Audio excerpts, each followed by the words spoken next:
Hi, everybody. It looks like we're live now. My name is Kyle Russell. I'm the product marketing manager for the arts at Audience View. And today we have a very exciting session because it's the first time in a long time that it's been something that's not technical and something that's about a partnership we've got. So we're very excited today to tell you our recap of INTIX. We have a good variety of people here today. Here in Toronto, we have myself in marketing, and we have Anya in sales. Down in Denver, we have Maureen, who's our VP of Arts and Entertainment. And up in New Jersey, we have Sarah Chevchev, who's our Customer Relationship Manager. So I'm going to start off. What we're going to do is we're going to give each of our perspectives as a INTIX attendee this year. And I'm going to start off as the first-time INTIX attendee. Anya and Sarah are going to give us their perspectives from both recent attendee and someone who's more involved in the board. And then Maureen, of course, is our grand poobah for INTIX, and she has just started her term as chair-elect. So we'll go through all of us. So just kicking it off with myself. First time at INTIX was a really, really interesting experience, I have to say.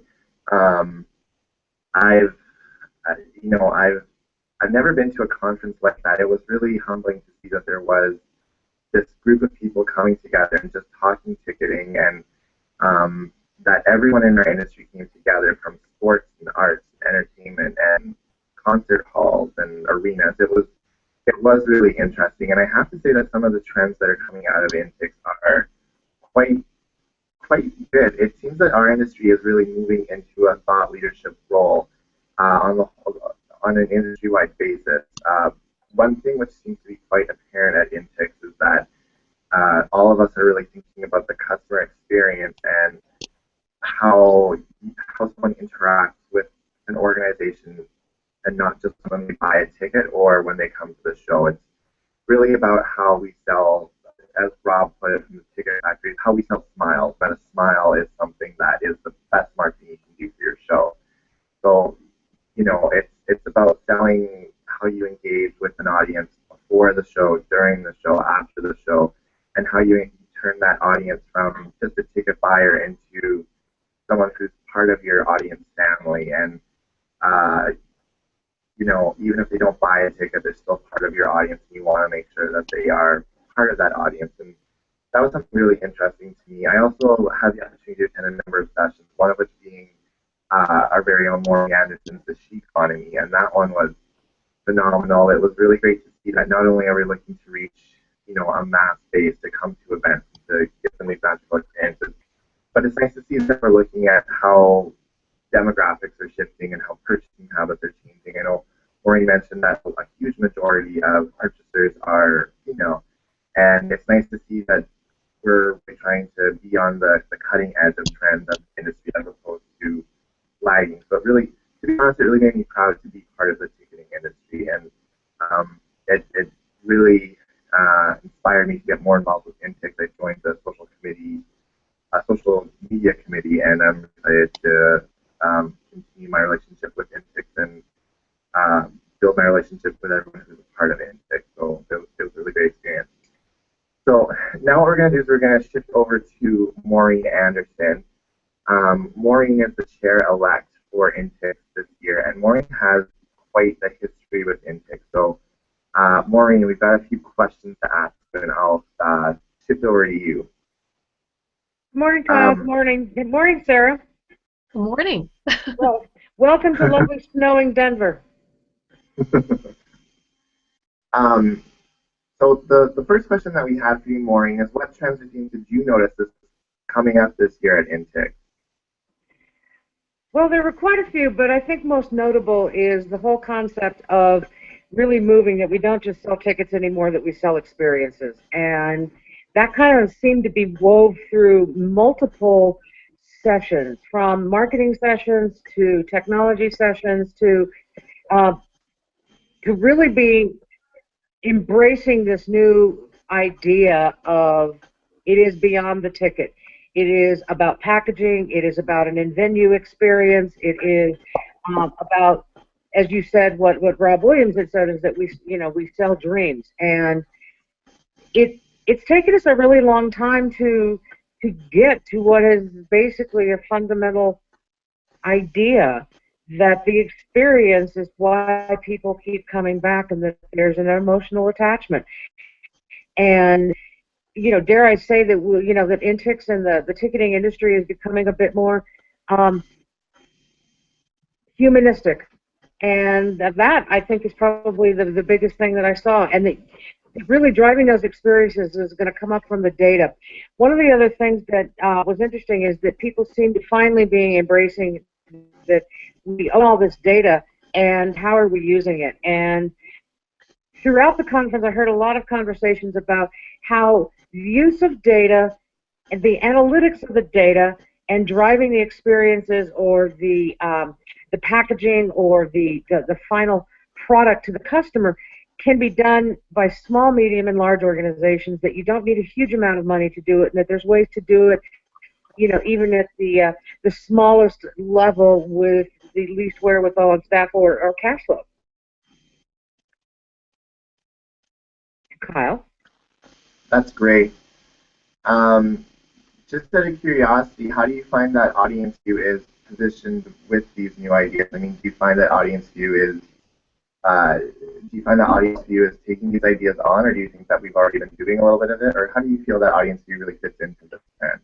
Well, I think ironically is that we've been talking about this in-venue experience and selling the experience for easily 6 to 8 months now, and I think we really, as an organization and as a business, started positioning this with our clients last year at AV Connect in Phoenix. I believe it was Mike in his final session last year with Arn, when we were talking about the product, the whole concept of the iBeacon and the in-venue experience was our first foray into that. Started a year ago. And I think that our product is already going in process of evolving to greater support that of our clients. Sometimes being a thought leader is that you have to be ahead of the game a bit, and our crystal ball seems to be pretty strong and pretty accurate right now, and I think we're going to be well suited to meet the needs of our clients as they get up to speed on this kind of experience scenario with that it's beyond a ticket. I think our product is already in really good stead with things like the memberships and some of the ways we can bundle, and I think that the new stuff coming in version 7 will even more support that. And kudos to us for actually starting this conversation. And internally is that we've been working with our own marketing data and really looking at the personification and propensity and personas to really kind of look at how we look at ourselves, and eventually how we will help our clients look at that for themselves as well. Oh, and the other piece is that I think for both audience view and for the conversation at INTIX last week is that there was a great deal of talk about driving incremental revenue, and that revenue can come from many different sources and many different ways, and that if we use our systems and our data to give value back to our clients, we can increase or our patrons, we can increase that incremental value.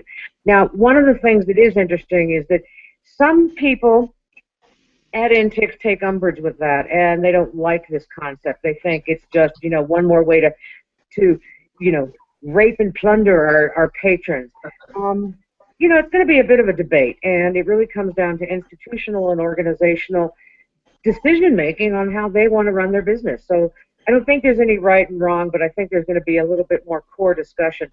It reminds me of back in the day when we used to discuss to death the concept of service charges.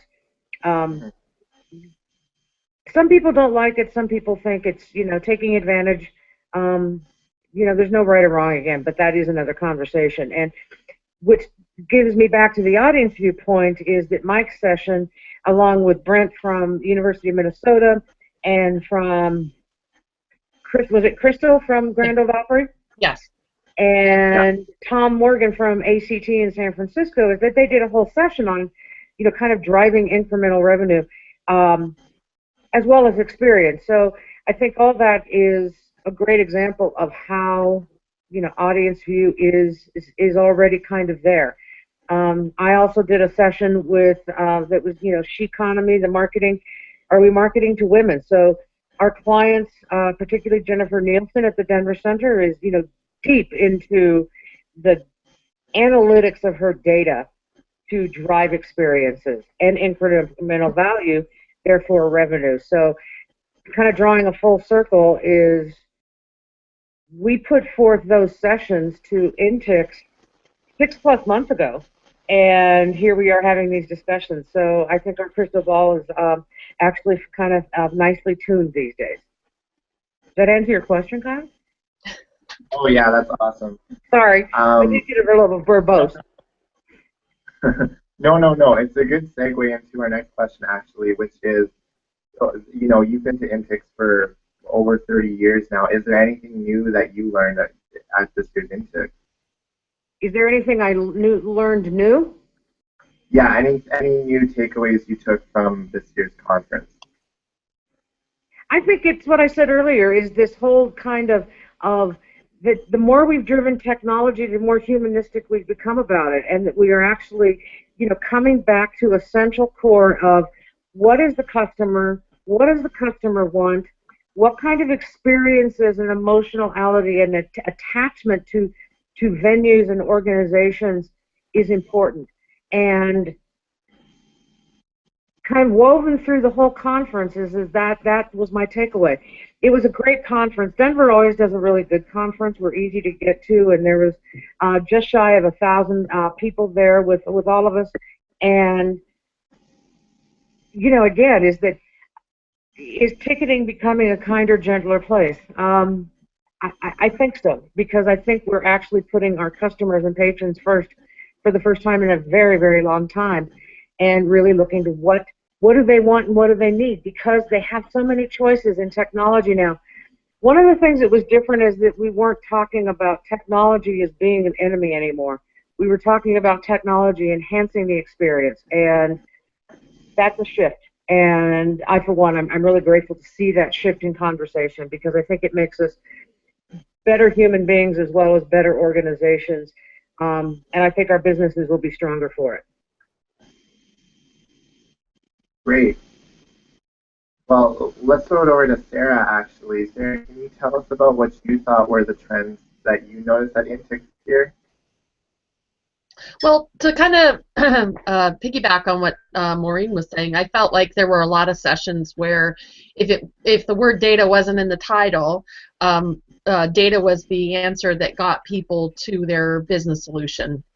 I heard a great example from a company out of Seattle where they dove into their analytics, and instead of spending time and effort marketing to a broad audience, they were able to narrow it down to a very small scope, and were successful at having regular human contact with some customers that then in turn turned their subscriptions and their overall donations, they had a higher return because people were happy that they were connected with the organization.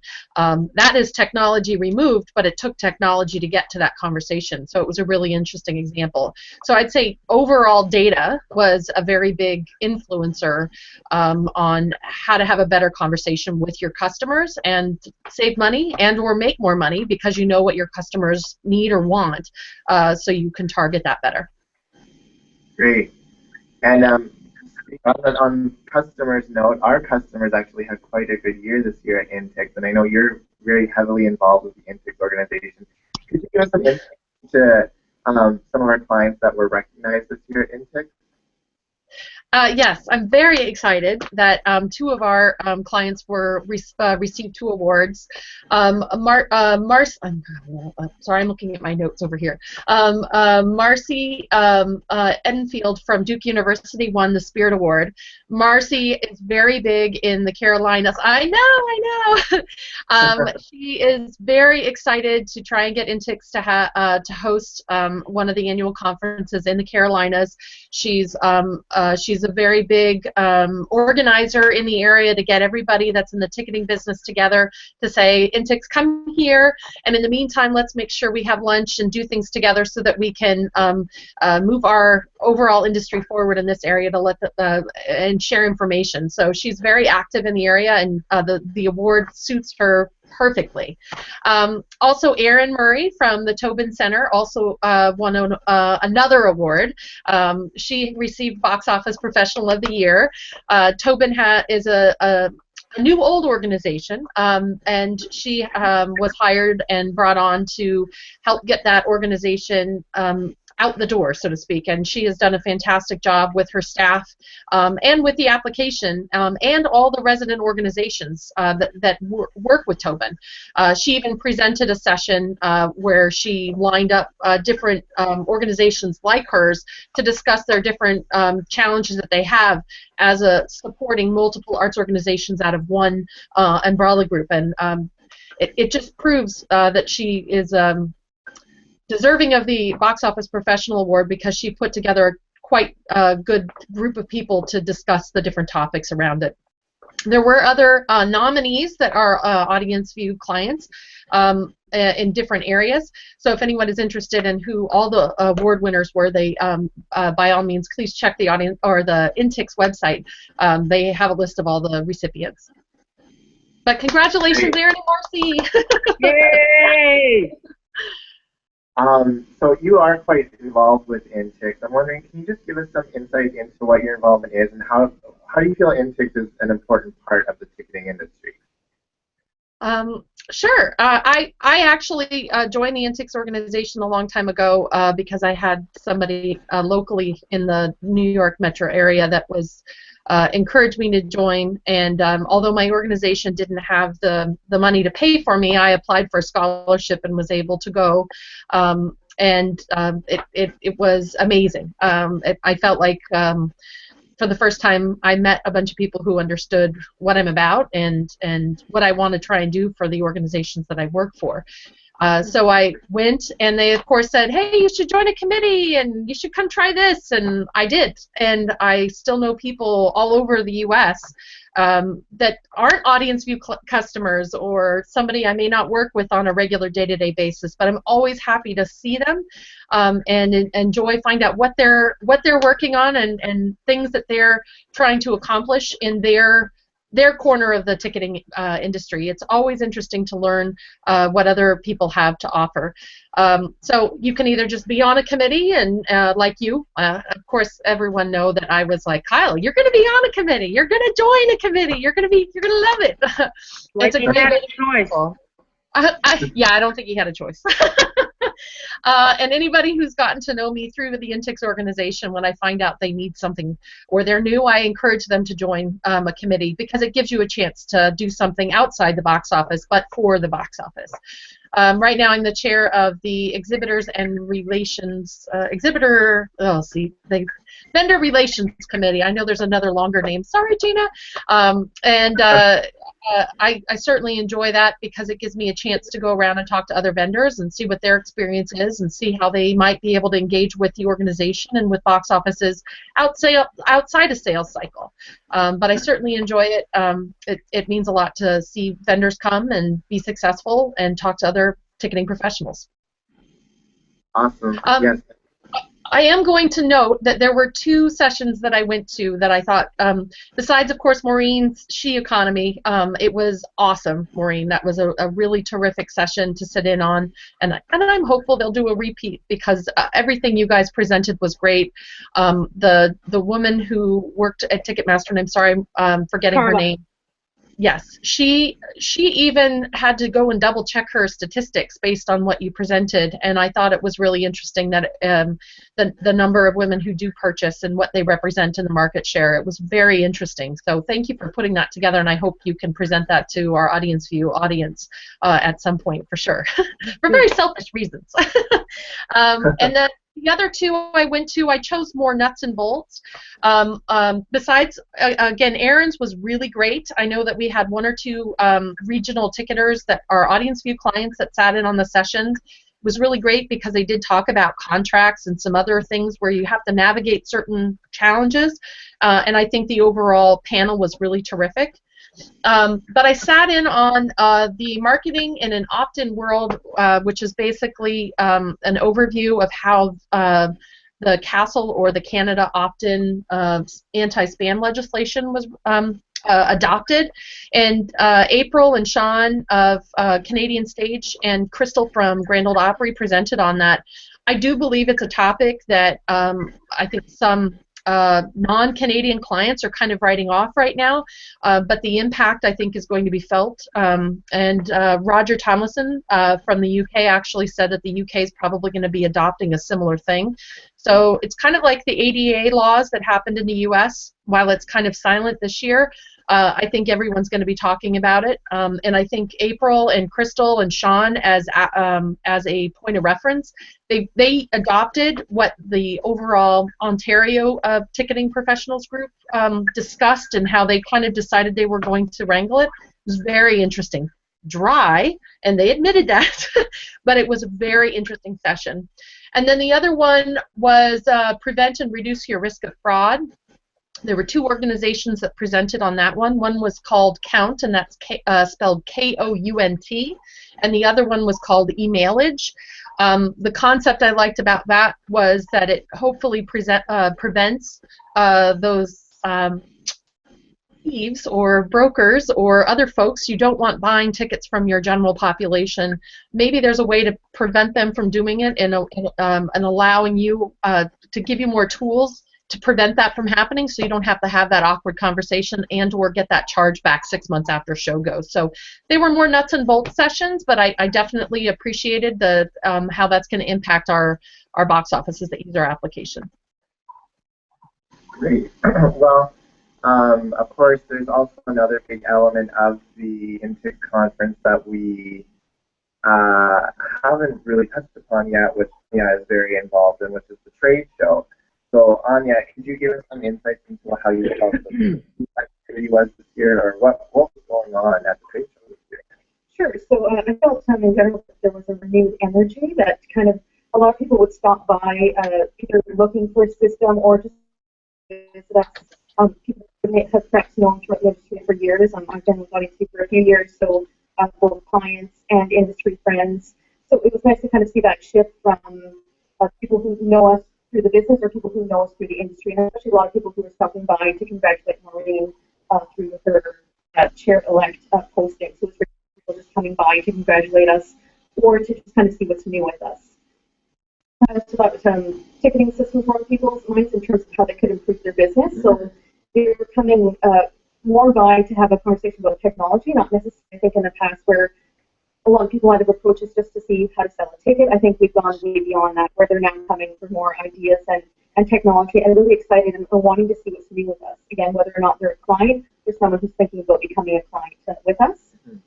And also, I was excited to see a lot of new energy with our new staff. We have some new staff members who are on the trade show floor who have come from the industry. So again, a lot of renewed relationships, as well as new staff from a lot of our clients who would be coming by and introducing themselves. And we're really excited about the experience and about audience view. Definitely. And since you've had a lot of interaction with both new and familiar faces in the last week, do you think that there's anywhere Audience View does have sort of a leg up against other ticketing systems?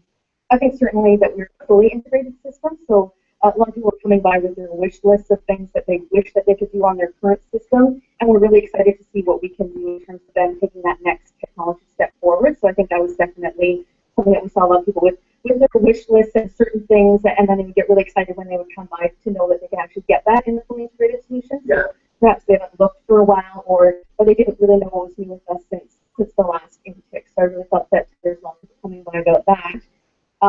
I also think that we have a leg up in terms of our staff. We have a lot of experience working in the industry, so I think they're also coming by to talk to industry leaders or experienced staff who have been in the industry for a long time to just, again, have a conversation about ticketing in general, not necessarily the solution, but how business processes and perhaps expertise at the company could help them with their business. So there was a lot more consultation type opportunities for people that were coming by the booth. And then, as well as Sarah mentioned earlier, a lot of our staff or a lot of our clients won a lot of prominent awards. So I think that also helped to kind of solidify our solution in terms of being a tool for industry leaders. That it's not just a solution, it's not technology, but the people that are really important in terms of both our clients and our staff. Definitely.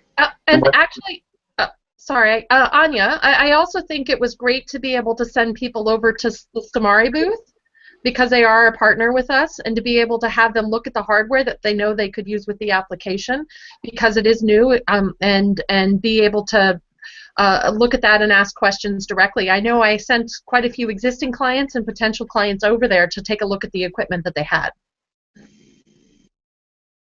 Definitely, it's really great to see our partners are there too, and really good to see that they find the value of INTIX as well. And it is great to have everyone together in one place that you can say, oh, we have this really great partnership with Stamari. Go over and check out their really cool scanner. At the start of the exhibition hall, they showed me the scanner, and I was amazed, and I'm working today. Was there any highlight for you for the whole conference, or what did it stuck out?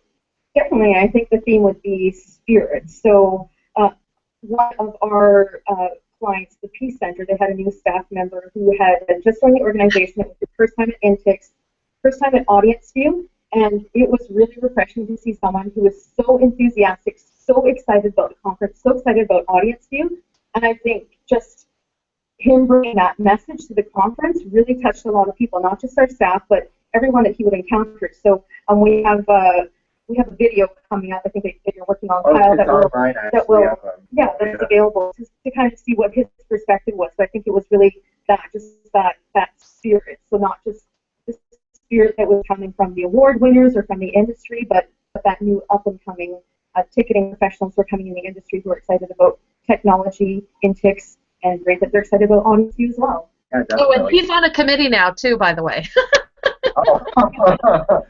He was hooked in. Well, that's a good segue actually into if you did want to check out any of we did live content throughout the INTIX conference. So if you did want to check out what we were involved in and what we noticed at INTIX, you can go onto our blog at audienceview.com/blog. Also, as we mentioned, Maureen is now chair-elect into the INTIX board, and we've got a little tribute to her, which we'd love for you to check out. You can find out everything about Maureen at audienceview.com/Maureen. With that, we're going to sign off, but we were really happy to see everybody at INTIX this year, and it was truly a really great conference, as Maureen said. Denver was a great host, and it was fantastic to see everybody in Denver.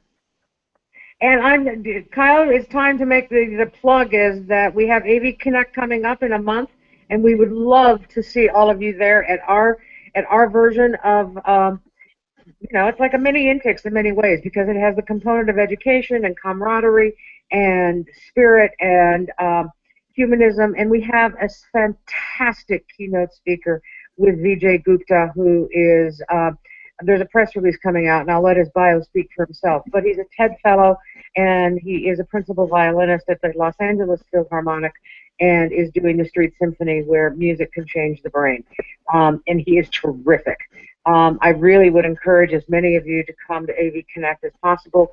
Building community with our own group of like-minded people is an invaluable moment, and not to mention is that we like to see you, we like to play with you, and we like to learn and grow with you. So INTIX is a fabulous thing, but it's in the past now, and we have AV Connect to look forward to, and I sure hope you guys will consider coming if you haven't already registered.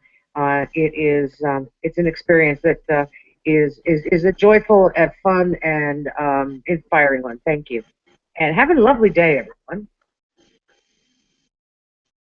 Exactly. Echoing Maureen, come on to AV Connect. If you haven't, their website to see what the programming is, please head on over to audienceview.com, where we have the list of agenda out now. And with that, we'll say thank you guys, and thank you, Sarah and Maureen and Anya, for joining us today. Thanks, everyone. Thank you. Bye. Bye, guys. And,